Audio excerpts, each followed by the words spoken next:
Throughout the day today, Connecticut residents had been putting in their votes for the 2022 election. The past months have been filled with debates throughout the state and signs popping up in residents' yards. I knocked 5,300 doors in the district, virtually every street in our district, and I spent a lot of time on the phone with people and at events, and really understanding the pulse of the 81st district. The people of our country get to have a say in how our country is run and what we need to prioritize. Democrat, Republican, unaffiliated voter, independent, libertarian, they have all been decent and supportive of my campaign, so thank you. The Connecticut 2022 election focuses on the 5 districts of the state and as well as the governor, senate, and other branches of government. Campaigning has been a huge part of the election this year since the stakes are high. Voter, definitely make sure you're informed. Don't let the candidates inform you. Do your own research. Check out voting records on your issues that are important to you. Recently, there was a debate on the University of Hartford campus for the Secretary of State. My legislative background does come in handy. I obviously know the people serving on the elections committee. I know how to get things done in Hartford, but I haven't been there so long that I think it's the only way to get things done. So it's actually the best case scenario. So I feel confident that we can come up with a system that works for Connecticut, much like 46 other states have figured out a system that works for them.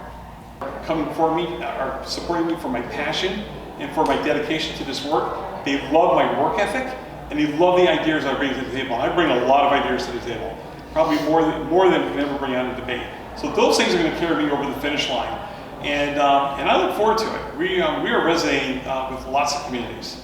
Reimagine the role on the business side of the Secretary of State. You know, there's over 250 statutory responsibilities of Secretary of State, divided between elections and the business side. And so on the business side, I think there's an opportunity to reimagine the role and become more of an advocate for our businesses, to get out in front of our CEOs and our small business owners and listen to them, treat them like customers, right? Because when you treat people like customers, when a business knows that they'll tell you what they need. And so when doing that, we'll identify some things. I would love to champion some regulations that need to come off the books. I would love to be able to find out the data that they're missing, although I have a pretty good idea of it now, and make sure that data gets out in front of them so that it's searchable and it allows them to match up one business to another with their needs. Robertson and Rob Sampson are both running for state senator.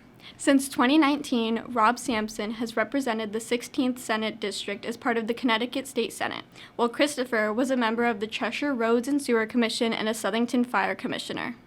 It's a race for the governor and lieutenant governor between Ned Lamont with Susan Bysowitz, Bob Stefanowski with Laura Devlin, and Bob Hodling with Stuart Beckett. Each have their own reasons as to why they should be elected. This includes striking the right balance between tax relief and paying down the state's massive pool of pension debt, people being able to live their lives as they wish, or being the only one who can break the blue-red divide, since being the only one who has been a part of both parties. From the polling stations in Southington, this has been Taylor DePaulo-Daily.